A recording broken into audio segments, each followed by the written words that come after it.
Siz bilarmidingiz? Toshkent 2200 yildan ortiq tarixga ega. U qadimiy me'morlarda choch, arab manbalarida esa shosh deb tilga olingan. Buyuk Ipak yo'lida joylashgan muhim shahar 10-12 asrlarda ilm va savdo markazi bo'lgan. 14-asrda Amir Temur davlati tarkibiga, 16-asrda Toshkent xonligi shakllangan. 19-asrda Rossiya imperiyasi tarkibiga kirgan. 1966-yilgi zilzila Toshkentni vayron qildi, ammo shahar qaytadan yangi va zamonaviy bo'lib qad ko'tarishiga zamin yaratdi. 1972-yilda Markaziy Osiyodagi birinchi metro qurilishiga start berildi. 1977-yil 6-noyabrda Toshkent metrosi ochildi.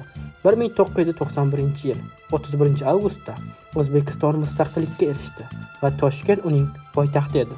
Hozirgi kunda shaharda 3 milliondan ortiq kishi yashab kelmoqda. Bu shahar mamlakat siyosiy, iqtisodiy va madaniy ilmiy markazidir. Shu bilan birga, shahar Markaziy Osiyodagi eng katta shahar va Markaziy Osiyo Dubayi maqomini olgan. Agar siz Toshkentga borib qolsangiz, Chorsu bozori, Toshkent City, Toshkent metropoliteni, Toshkent teleminorasi va oxirgi kunlarda shov-shuvlarga sabab bo'layotgan islom sivilizatsiyasi markaziga albatta tashrif buyuring.